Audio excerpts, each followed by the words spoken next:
السلام عليكم ورحمة الله وبركاته. أحبتي في الله، معاكم أختكم في الله مامة عمر وكريم. طبعا عرفتوا هنعمل مع بعض إيه النهاردة؟ إن شاء الله هنعمل مع بعض طريقة عمل مشكل المخلل بطريقة سهلة جدا وبطريقة جميلة جدا، إن شاء الله هتعجبكم. طبعا المخلل المشكل ده يا جماعة بتحطي فيه اللي انت نفسك فيه، أي حاجة نفسك فيها حطيه. أنا معايا فلفل ومعايا لفت ومعايا جزر ومعايا قرنبيط ومعايا خيار. لو حابه تحطي بصل حطي، حابه تحطي ليمون حطي. الحاجات دي كلها اختياريه وبتكون براحتك. وجايبه كمان معايا حمص الشام. حمص الشام بحطه معايا يا جماعه، بيمنع الريم وبرده ما بتيجي تاكليه برده بيبقى مخلل وجميل جدا. معايا هريسه، معلقه هريسه. الهريسه دي اختياري، حابه تحطي حطي، مش حابه بلاش. معايا برده عودين كده كرفس، بيدي طعم جميل جدا جدا الكرفس في التخليل.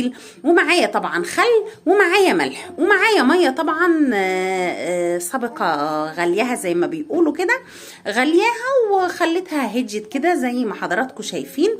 ويلا بينا نبدا نعمل المخلل بتاعنا وهقول لكم انا عملت ايه. يلا بينا. هقول لكم بقى يا جماعه انا عملت ايه.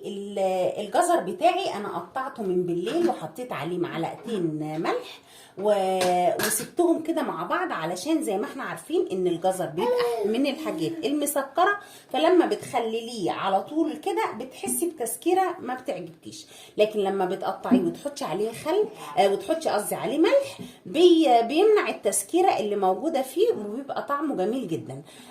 تمام. وبعد كده رحت ماسكاه غسله كويسه وهنخلله بقى مع بعض. بالنسبه اللفت يا دوبك حطيت ميه بتغلي، حطيته في قلب الميه حوالي دقيقتين وطلعتهم. بالنسبه الخيار ما بعملش فيه حاجه طبعا زي ما هو. بالنسبه برضو لللفت بيبقى زي ما هو، والفلفل زي ما هو. تمام. لو هتحطي بصل، لو عايزه تعملي بصل هتعملي ايه؟ هتجيبي البصل القوارمه الصغنون دوت، بتنقعيه شويه وبعدين بتروحي واخداه سلقه، بتسلقيه كويس وبعدين تروحي مقشراه وبتخلليه عادي. تمام. هنعمل ايه بقى؟ هنجيب بسم الله بقى الحاجه بتاعتنا. هناخد مثلا شويه من الجزر كده وهنحط اللفت كده. طريقته سهله وجميله يا جماعه. وهنحط حبه منه، هنشكل يعني بمعنى اصح الخيار كده.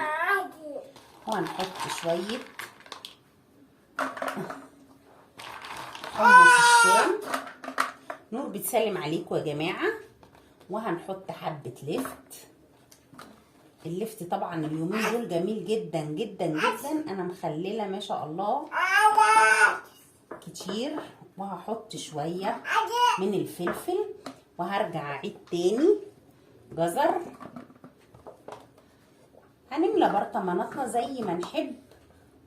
تمام. وهنحط برضو لفت كده، قصدي قرنبيط. انا عماله اقول لفت يا جماعه وده القرنبيط. ماشي. وهحط خيار ولفت كده طبعا كده. تمام اهو زي ما حضراتكم شايفين كده. الفلفل ده اختياري يا جماعه، هو والشطيطه. تمام.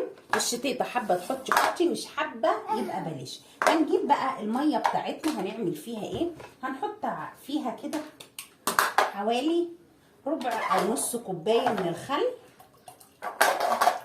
تمام. وهحط الملح بتاعي. انا هحط من هنا الملح وهدوب كويس مع بعض.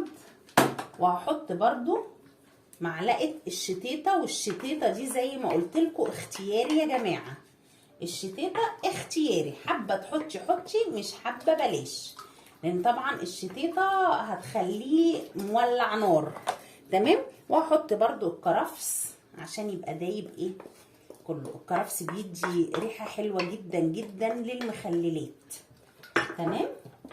هنحط كده ونقلبهم مع بعض كويس كده بقى.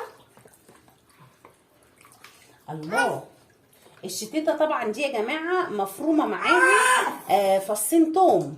يعني لو انت ما عندكيش شتيته لازم تحطي فصين توم مع المخلل. تمام؟ يعني لو انت مش هتحطي شتيته اصلا يبقى هتحطي فصين 3 من التوم. تمام كده. هبدأ بقى ايه اعبي البرطمان بتاعي من المحلول اللي انا عملته. ايه رأيكم بقى في الجمال ده؟ ايه رأيكم يا جماعة؟ انا قلت اما اعبي البرطمانات بتاعتي واختصر عليكم الفيديو وحطيت لهم المحلول بتاعنا. بس نسيت اقول لكم ان في المحلول معلقه من السكر.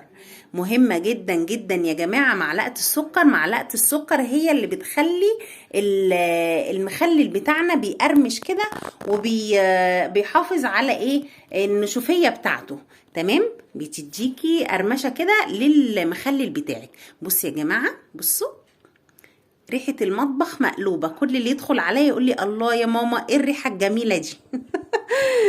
ورمضان خلاص على الابواب. لما تعملي المخلل بقى بتاعك في البيت بيبقى جميل جدا ومخدش معاكي 10 دقايق، وفي نفس الوقت مش هياخد معاكي في التخليل مثلا هنقول 7 ايام، اسبوع. يعني اسبوع وهتكوني اكلتي احلى مخلل من البيت. يا رب تكون وصفتي النهارده عجبتكم. ما تنسوش لو عجبكم الفيديو تعملوا لايك وتعملوا اشتراك للقناه. ما تنسوش تفعلوا الجرس علشان يوصل لكم كل جديد. والسلام عليكم ورحمه الله تعالى وبركاته.